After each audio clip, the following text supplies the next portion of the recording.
make sure you understand, when he says he saves the needy from the sword, he's saying he's saving the needy from death. And yes, the rich are killing the poor. They're killing the poor. And from the mouth of the mighty, he's going to take his people out of their mouth, and they're going to become hungry. And from their hands. So the poor have hope. There is hope for the Most High's people. We never lose hope. We never give up.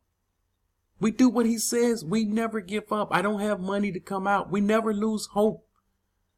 I'm in a wicked relationship. We had relationships within the borders. My husband, my wife is wicked. There is hope. Our hope is not lost.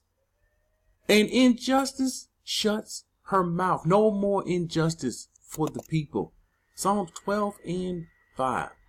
For the oppression of the poor, for the sighing of the needy. The needy shouldn't be sighing, but they're sighing because the rich is getting richer. And the rich only get rich because of the poor. Now I will arise, says Yahuah. You see, this is injustice. When the people cry out, when the people are in their affliction, when they were in Egypt and they were in their affliction, they cried out. Whenever we cry out, he hears our cries. It may take years for him to move, but he will move. And when he moves, it will be trouble in the land. And I will set him in the safety which he yearns. All right. What is he talking about? You see, there is a place of safety. I will set him. Now, Babylonian teachers, they can't get this because this is dealing with the land. And they can't see this. I will set him in safety. Where is this safety? Within my land and within my borders, says the Most High, the only place of safety. Safety in the wilderness, and there shall be a wall of fire protection around them. He's going to set them in safety. Now, how is he going to do this? His people are going to hear the command. They're going to obey the command. They're going to come out. They're going to do what Zechariah 2:7 says. They're going to deliver themselves. They're going to deliver themselves out of the lands, and they're going to get to a place where he will be able to protect his people, not sit still and do nothing. And say Most High is going to do it all. We always have a part to do. Read the scriptures. They always had something to do. They didn't do nothing. They always moved. This is something we don't understand. Our people moved. They moved from land. Most High told Abraham to leave your father's house. He had to move. He told Lot to come out of that wicked place he was in. He had to move. Our people always move. And even his son, he told them to flee to Egypt. They had to move. No, we're not going to flee to Egypt. That's a false doctrine teaching. That's a flee doctrine. They didn't say that. They were obedient. And we're wicked to the core. Exodus 22:21-25.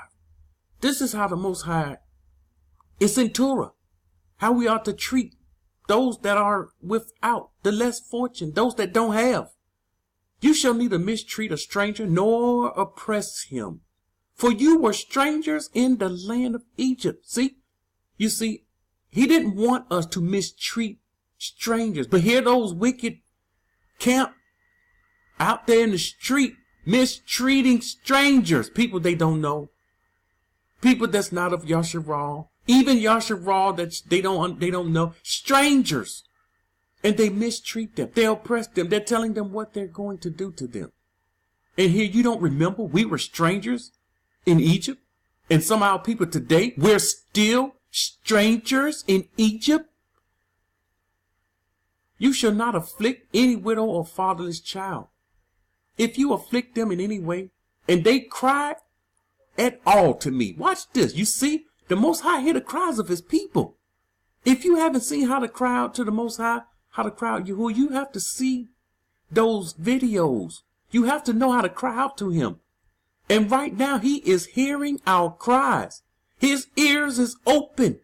This is our time. He's waiting to hear your cries. But if you're not crying out to him, you're not in pain. You're comfortable in captivity. You're comfortable in the land of Babylon. If you're comfortable in that polluted land, he's not going to hear you at all. You're going to sound like noise. When you pray your prayers, it will be noise to him. And you'll go against coming out of her, my people, and call it a flea doctrine of man. He's not going to hear your prayers. I will surely hear their cry. Those that's being afflicted and they crying out to him, he's going to hear their cry. And my wrath will become hot. You see, the Most High don't play. And I will kill you with the sword. He said, you afflicting his people. You oppressing the strangers. Listen, and these people cry out to him. He's going to kill you with the sword. Your wives shall be widows and your children fatherless. If you lend money to any of my people who are poor among you, you shall not be like a money lender to him. Don't you be like the finance companies. I'm going to loan my brother some money. I know he's keeping Torah and I want interest. I want 50 cents on the dollar. I want interest. I want a quarter on a dollar. The Most High said, you better not do this. You shall not charge him interest. We don't want to hear this. Maybe we don't want to hear this. Exodus 23, 9 to 11. Also, you shall not oppress the stranger, for you know the heart of a stranger, because you were strangers in Egypt. We have to remember. We had to remember. Our people had to remember. Even in the land, they were operating in the land. When they were in the land operating, those people, they multiplied in the land. You know, he told them be fruitful and multiply. Then you had others that grew up not even knowing about being in the land of Egypt, being strangers in Egypt. But they had to know this verse. They were taught this verse. And they had a oneness with the ones that was strangers in the land of Egypt. Now you need to connect. You in Babylon, you in these strange lands, you need to connect. And you need to remember you. Wherever you at, you've never been to Egypt, but the scriptures say you were strangers in the land of Egypt. He looked at us as one. We're the only one look at us as split up. The Most High doesn't see us like this. His heart is for us to be one. One man. They gathered together as one man. And we fighting each other. You wonder why I'm not here to fight you. Continue fighting. You just get blocked. You wonder why I'm not fighting. The enemy will take the fight to you. Keep on playing with the Most High. 6 years you shall sow your land, and gather in its produce. This is the order. This is what he said. 6 years. This is the law of the Shabbats. 6 years. You see moon doctrine, people? You see waiting on the crescent of the moon? 6 years. We have 6 days you work. On the 7th you rest. And we have 6 years. The Shabbat have nothing to do with the moon. If you don't get this, if you don't understand this, woe be unto you that click on this video and hear the truth come out. And you not know the moon from the new month. I've shown it. I can't go into it time and time again. It's in your Strongs. Open it up. Look at the moon. Look at the moon that's in the sky. It's a different Aubrey word than the new moon. 2 different words. It's not the new moon, is new month. But the 7th year, you shall let it rest and lie fallow. Why the 7th year? You see, why not they looking at the moon? They're not looking at the moon. They counted 6 days. They counted 6 years. They counted the years. 7 years. 49 year. 50 year. Jubilee. So simple. 1, 2, 3, 4, 5, 6. It's a counting. It's counting. And we're looking at the sky. And the Shabbat's jumping all over the place.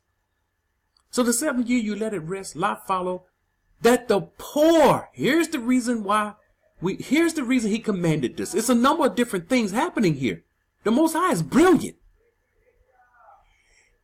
His knowledge is nothing to be compared to. We have nothing to compare it to. It's the ultimate.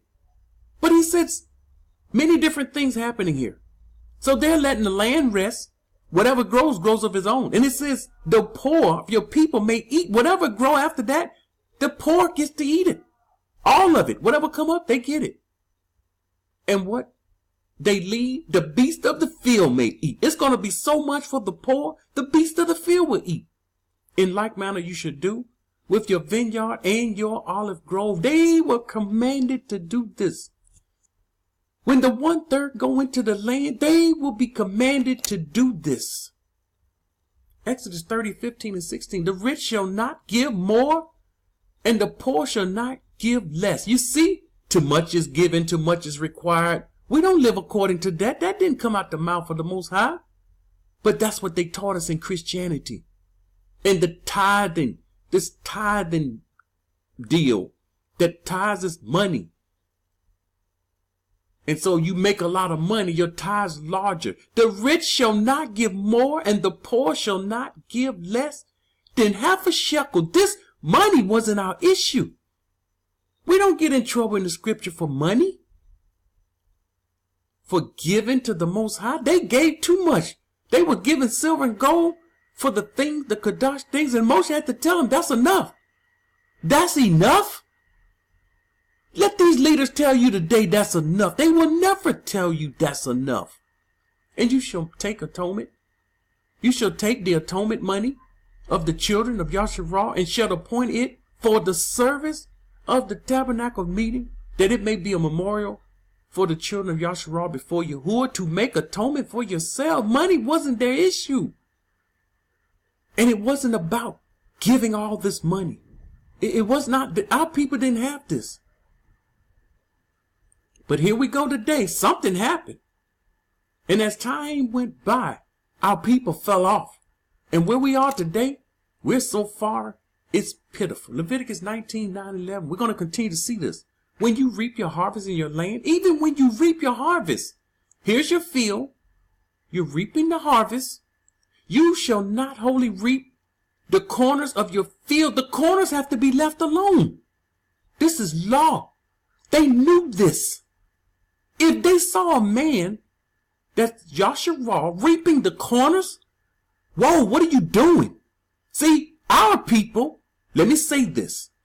Those people that say, I got my own garden, go in their garden. Let a poor person go in the corners of their garden and pick from the corner. They'd bring out their gun and shoot them or call the police on them, have them arrested for trespassing. You see, that's the American way. That's the Babylonian way. But over here, that mentality must go. It has to leave. Those people not living according to Torah. You don't believe me? Go pick the corner of their yards. They come outside and see you picking. And see won't you be laying on the ground somewhere in a puddle of your own blood, gasping for air. Wickedness should make you uptight. You shouldn't be comfortable with wickedness. And when you see people doing wicked things, it should upset you. You shouldn't say, it's okay, that's nice, it's on them. No, it should affect you, because what they're doing affect other people. So we're commanded not to reap the corners. What? I haven't heard not one Babylonian teacher bring this out. Why? Because they have those fields, they have gardens. They have fruits. I see them. I've seen the YouTube videos. You see them. They're picking their fruit. Fence around. It's fenced in so no one can get in. You go in that man's yard and see what happened to you. See if they live by Leviticus 19:9-11. And they'll be calling 911 on you. And you shall not glean your vineyard, nor shall you gather. Look at this. Every grape of your vineyard, you couldn't bring. Those are your, wait a minute, Yahuah. Those are our grapes. We sowed the seeds. We nurtured the vine.